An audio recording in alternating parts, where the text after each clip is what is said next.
Classical adjoint क्या होता है जी? Let A is equal to A I J be N N cross N matrix over a field K and let A I J, आप capital A कह देते हैं इसे, denote the cofactors of A I J. आपके पास जो को factor है किसी भी एलिमेंट का, उसके अगेंस्ट आपने ये कैपिटल ए आई जे कह दिया। The classical adjoint of A denoted by adjoint A is a transpose of matrix of को फैक्टर्स ऑफ ए। आपके पास जो को फैक्टर्स का मैट्रिक्स बनेगा उसका ट्रांसपोज ले लें, उसे हम कहेंगे एडजॉइंट ऑफ ए। यहाँ पे देखिए एग्जांपल दी हुई है।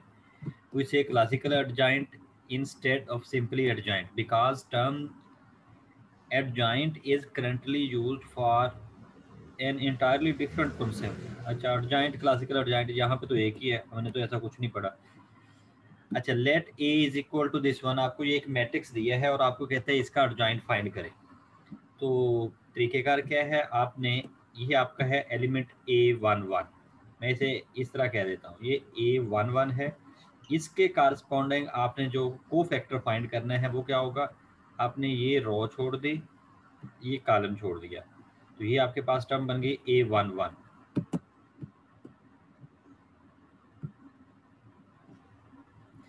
अच्छा, इस A11 का आप क्या करते हैं, यहाँ पे एक स्टेप का गैप है, मैं यहाँ लिखूंगा -1। ये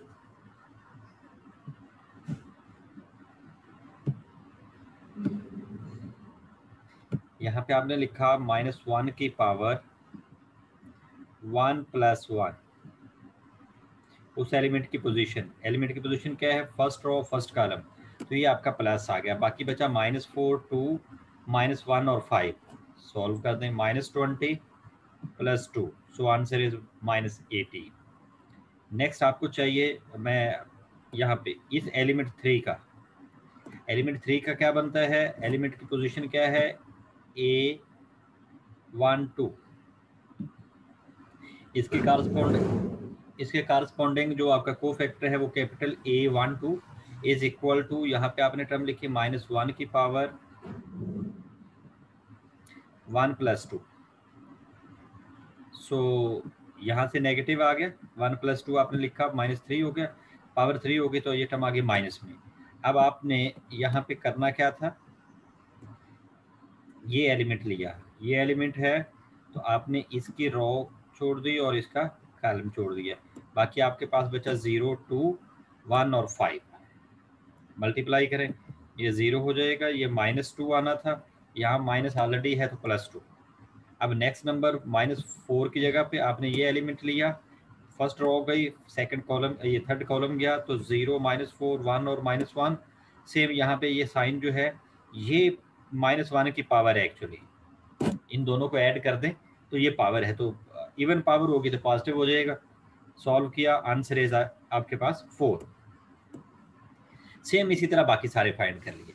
अब हर एलिमेंट के लिए आपने जो इसका मैट्रिक्स बनाया, ये 9 आपने फाइंड कर दिए, यहाँ पे देखिए आपके पास मैट्रिक्स बना हुआ है। ओके, अच्छा, इसने डायरेक्ट लिख दिया है, मैं इसको पहले मैट्रिक्स लिख देता हूँ। यहाँ पे मैं इसका मैट्रिक्स लिख देता हूँ। मैट्रिक्स हमने किस तरह लिखना था, एलिमेंट के हिसाब से, ये मैट्रिक्स ऑफ को फैक्टर्स, ये आता -18 2 4, हर एलिमेंट के हिसाब से हमने वो को फैक्टर का वो लिख दिया। -11 14 5, ये क्या आ जाएगा, -10 और ये -4 और ये -8। तो ये आपके पास मैट्रिक्स ऑफ को फैक्टर्स आ गया। मैं इसे कह देता हूँ, कोई भी नाम दे देता हूँ, it is some Aij is equal to this one. अब इसका आपने ट्रांसपोज लेना है, जैसे ये जो लिखा था ये हमारे पास आ गया। अब एडजॉइंट किसके इक्वल है, इसका ट्रांसपोज लेंगे, इसका ट्रांसपोज लेंगे तो रो कॉलम में शिफ्ट हो जाएगा, वो सिंपल कॉन्सेप्ट है आपके पास। मैं इसमें एक और चीज ऐड करना चाह रहा था, अब इस मैट्रिक्स का डिटर्मिनेंट किसके इक्वल होगा, पूरी रो को इन नंबर से मल्टीप्लाई कर दें। मैं फर्स्ट रो ये गिवन मैट्रिक्स की फर्स्ट रो गिवन मैट्रिक्स की, और ये जो हमने कोफैक्टर फाइंड किया है उनको सम कर दें तो ये इसका मॉड आ जाएगा, +3 × 2 प्लस -4 मल्टीप्लाई किससे हो गया, 4 से। तो ये जो आंसर आएगा, आप किसी भी रो को रो ऑफ कोफैक्टर से मल्टीप्लाई करें, आपका डिटर्मिनेंट सेम आएगा। ये इसका रूल है। किसी भी रो से कर दें, किसी भी कॉलम से कर दें, मीन यहाँ से ये पूरा कॉलम उठाएं, आप रीचेक कर लेना, इस पूरे से मल्टीप्लाई करें, आपका आंसर सेम होगा, या ये जो किया है ये सेम होगा। ठीक है जी, ये हमारे पास डिटर्मिनेंट फाइंड करने का तरीका था, डेटा फाइंड कर देते हैं। तो ये हमारे पास क्वेश्चन सॉल्व हो गया। ये adjoint A is equal to this one. ठीक है, उसने वो रो को उठा के कॉलम बना दिया। ओके, नेक्स्ट थ्योरम दिया है 8.9, let A be any square matrix, then अगर कोई ये स्क्वायर मैट्रिक्स हो तो हम क्या करते हैं जी, A adjoint A is equal to adjoint A is equal to A mod I. आप किसी मैट्रिक्स ए को उसके एडजॉइंट से मल्टीप्लाई करें कम्यूटेटिव तरीके से, तो आपके पास जो आंसर आता है वो उसका मॉड और आइडेंटिटी मैट्रिक्स आ जाएगा, where I is the identity matrix. Thus if A mod not is equal to 0, अगर ये मॉड हमारे पास 0 नहीं है, अगर ये मॉड 0 ना हो तो फिर हम क्या कहते हैं, इसका इनवर्स एग्जिस्ट करता है, that is equal to A inverse is equal to 1/a mod adjoint A. ठीक है, यहाँ से आप इनमें से किसी के साथ जो मैप कर लें, ये आंसर होगा। ओके जी, एग्जांपल दी है, let A be the matrix in example this one. अच्छा, यही एग्जैक्टली यही जो अभी मैंने बताया, we have det A is equal to, वो सिंप्लीफाई करके उसने दे दिया।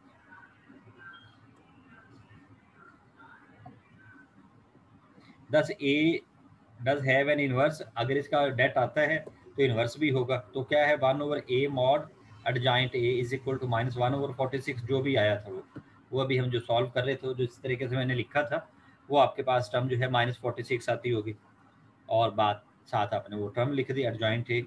ये इनवर्स फाइंड करने का तरीका है इसका।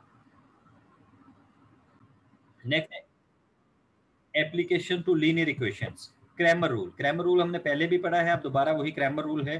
फार्मूले में आ जाता हूँ डायरेक्ट, यहाँ पे लिखा हुआ है x1 किसके इक्वल होगा, n1/d, x2 n2/d, और सेम इसी तरह जितने भी नंबर दिए हों, सिर्फ इसमें एक ही कंडीशन होगी कि इसका डिटर्मिनेंट, किसी भी मैट्रिक्स का अगर हमने सोल्यूशन फाइंड करना है तो डिटर्मिनेंट नॉन जीरो होना चाहिए।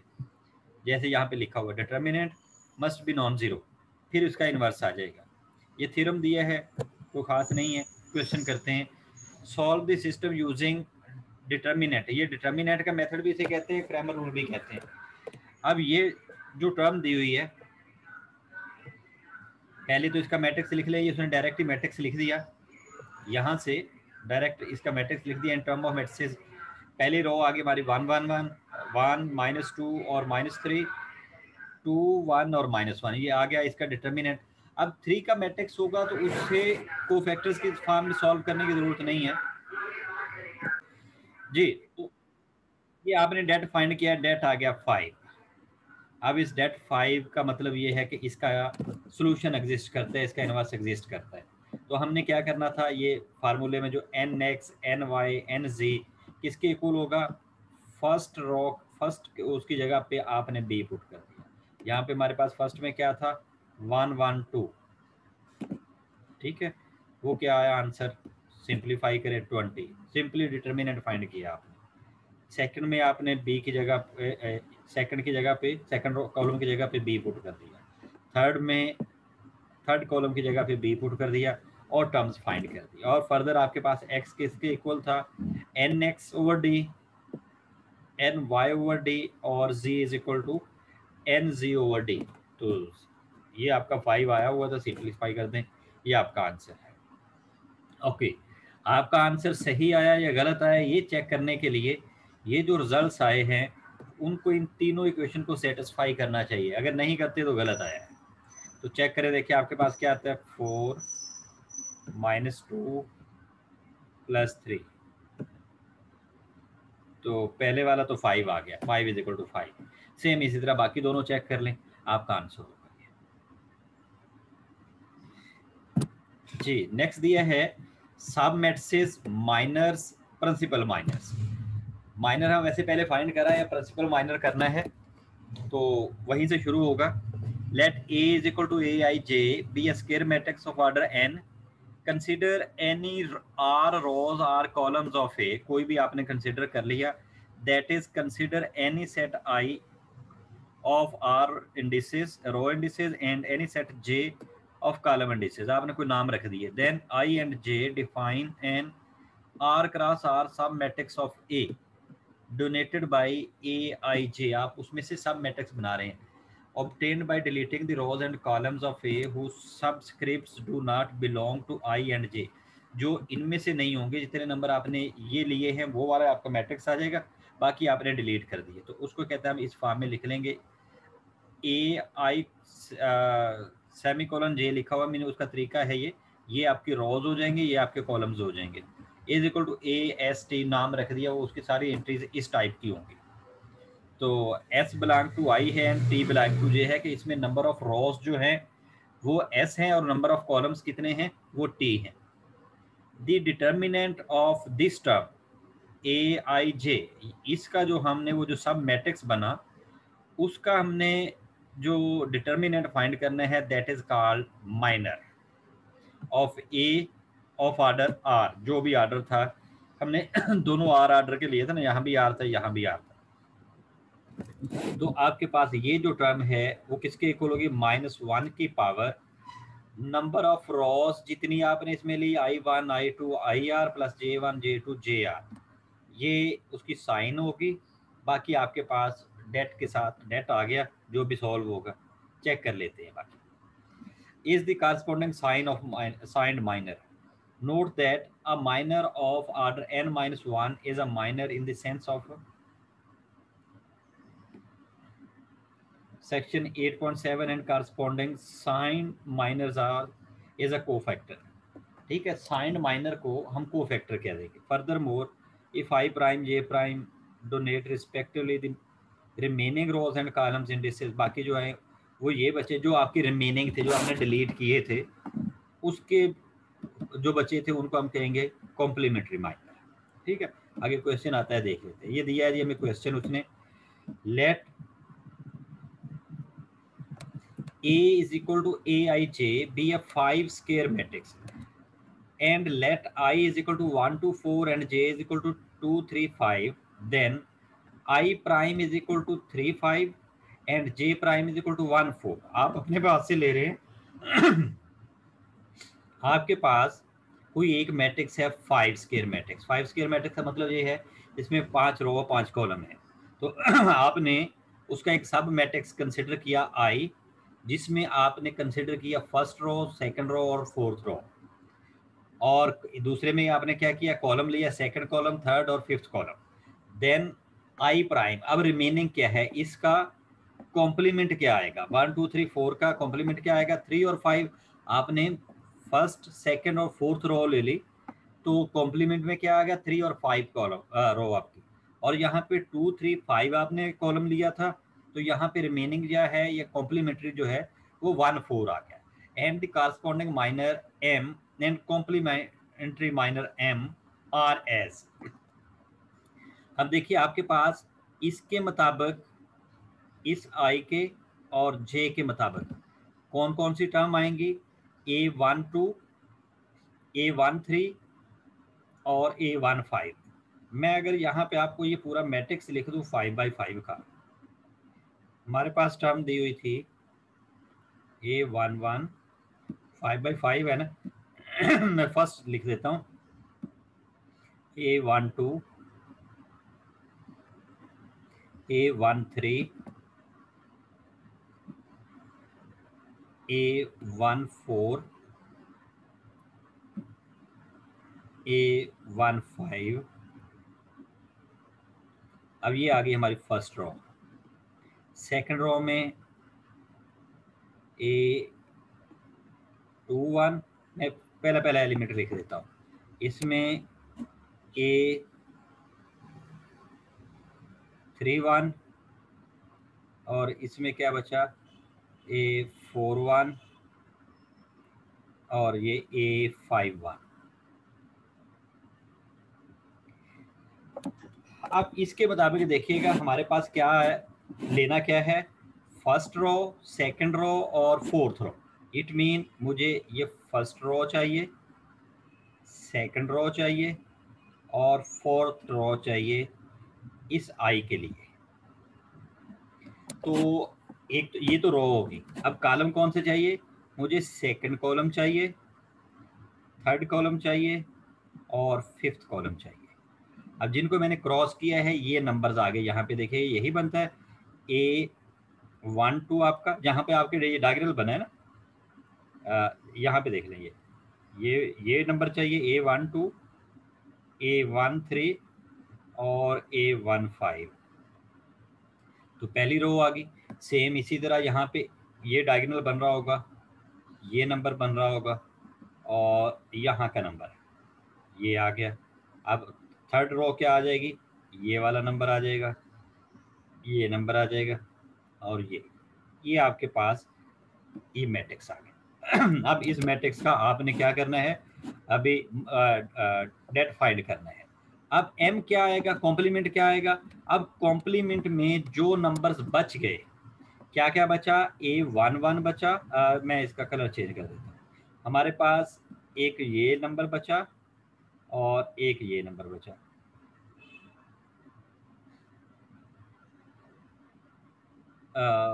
एक मिनट भाई, ये हमने नहीं, सॉरी, ये तो रो ले ली है ना, एक मिनट। हमारे पास एक ये नंबर बचा, इस पे लाइन नहीं लगी, और एक ये नंबर बचा, और एक यहाँ पे, एक इस जगह पे नंबर बचा, और एक यहाँ से नंबर बचा। ये चार नंबर है। तो ये चारों नंबर हमने यहाँ पे लिख दिए। ये जो मैट्रिक्स आएगा, ये एम प्राइम जो है, ये इसका कॉम्प्लीमेंट होगा। ये जो आया ये हमारे पास इसका माइनर होगा। ये कॉम्प्लीमेंट माइनर, ये सिंपल माइनर। अब हमने लेनी है इसकी पावर। यहाँ -1 की पावर क्या आएगी, यहाँ पे जो टर्म दी हुई है -1, वहाँ पे हम लिख रहे हैं 1 2 4 2 3 और 5। ओके जी, पोजीशंस के हिसाब से हमारे पास ये कैसे बने,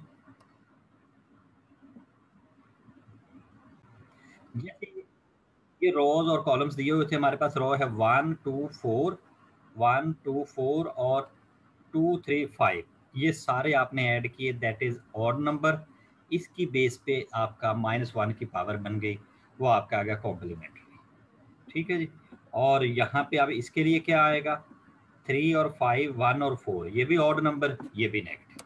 इनको ऐड किया आपने, इनको ऐड किया, वो भी माइनस आया, इसको ऐड किया, ये भी माइनस आया। तो इस तरीके से हमने ये सॉल्व करना है। हमारे पास माइनर और कॉम्प्लीमेंट्री माइनर आ जाएगा जी। तो नेक्स्ट है आपका प्रिंसिपल माइनर्स। प्रिंसिपल माइनर क्या है, a minor is principal if the row and column indices are the same. अगर हमारे पास रो और कॉलम सेम लिया गया, मीन हम डायगोनली एलिमेंट ले रहे हैं, तो फिर वो प्रिंसिपल माइनर होगा। Or equivalently, if the diagonal elements of the minors come from the diagonal of the matrix, अगर हमने डायगोनल एलिमेंट लिए हैं तो फिर जो उससे बन रहा है, उससे जो माइनर बनेगा वो प्रिंसिपल माइनर होगा। We note that the sign of principal minor is always positive। क्यों, आपने 1 1 लिया है, आपने 2 2 लिया है, 3 3 लिया है, 4 4 लिया है, वो एवर पॉजिटिव ही रहना है। क्या आपके पास एवर इवन नंबर आएगा। ठीक है जी। तो देखिए जी, इसके बाद क्या है, ये दी हुई एग्जांपल इसकी, ये था ना जी,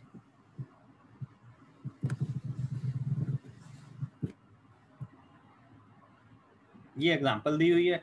इस एग्जांपल में हमने बताना है let a is equal to this, find the sums C1 C2 and C3 of the principal minors of a of order 1 2 and 3 respectively. C1 2 3 का मतलब ये है कि आपने सम फाइंड करना है किसका, ऑर्डर 1 के सम, ऑर्डर 2 के और ऑर्डर 3 के प्रिंसिपल माइनर्स। ऑर्डर 1 का प्रिंसिपल माइनर वो होगा जिसमें सिर्फ एक एलिमेंट होगा, जिसमें सिर्फ एक डायगोनल होगा। तो principal minor of order 1 are, इनके आपने डेट फाइंड किए हैं। तो क्या आ जाएगा, ये सिंपली एक एक एलिमेंट का है, 1 5 से 5 और -2 से -2, डेट था ये एक्चुअली। तो c is equal to 4। Order 1 के ये तीनों आपने ऐड किए तो आंसर इज 4। अब दूसरा है ऑर्डर 2 के। ऑर्डर 2 के क्या होंगे, ऐसे मैट्रिसेस बना दें जिसमें दो दो डायगोनल आए। अब मैं एक तो इस तरह बना देता हूँ, एक तो हमारा सब मैट्रिक्स ये बन जाएगा, एक हमारा सब मैट्रिक्स ये बन जाएगा जिसमें दो दो डायगोनल आ रहे हैं। देखिए ये 1 2 और 3 5, फर्स्ट वन आ गया 1 2 3 5, और दूसरा जो है इसने ये वाला लिखा है 5 4 1 और -2। और अब एक कौन सा है, मैं टर्म बोल रहा हूँ जिसमें दो दो डायगोनल आए। मैं इस तरह करूंगा, मैं एक एलिमेंट ये ले लेता हूँ, ये डायगोनल है, और दूसरा ये ले लेता हूँ, एक एलिमेंट ये ले लेता हूँ और एक एलिमेंट ये ले लेता हूँ। तो ये देखिए मेरे पास रो कॉलम के हिसाब से एक नया मैट्रिक्स नहीं बन गया, 1 -1 -3 -2। तो मैंने एक वर्ड जो यूज़ किया है वो ये था कि हमारे पास जो टर्म आए उसमें दो डायगोनल होने चाहिए। ये जो हम 2 बाई 2 का मैट्रिक्स बनाए उसमें दो दो डायगोनल होने चाहिए। हमने इस तरह सब मैट्रिक्स लेने हैं। तो ये मेरे पास पहले दो में तो इशू ही नहीं था, ये तीसरे के लिए जो मैंने बनाया वो एक फर्स्ट डायगोनल और एक थर्ड डायगोनल, और उसी के ऊपर से वो जो एलिमेंट्स आ गए। अब इनके आपने डेट फाइंड किए और ऐड कर दिया, जो भी आया वो आपका आंसर। इसको हम कहेंगे sum of principal minor of order 2। तो अब है ऑर्डर 3 का। ऑर्डर 3 का क्या होगा, जिसमें हम चारों है, तीन डायगोनल दिए हुए हैं तो तीनों डायगोनल यूज होने चाहिए। तो वो ऑर्डर 3 का होगा। ये ऑर्डर जो है मैं कॉमन वर्ड यूज करूं या ये कहने के लिए मैं लैंग्वेज में, ऑर्डर 3 का प्रिंसिपल माइनर का मतलब ये है कि जिसमें तीन डायगोनल एलिमेंट शामिल हों। तो तीन में ये सारा ही आ जाएगा, वो आपका ये आंसर आ गया, वो एक ही है। तो total number of principal minors कितने आए, ऑर्डर 1 के 3, ऑर्डर 2 के 3 और एक ऑर्डर 3 का। तो 7 आए आपके पास ये प्रिंसिपल माइनर्स।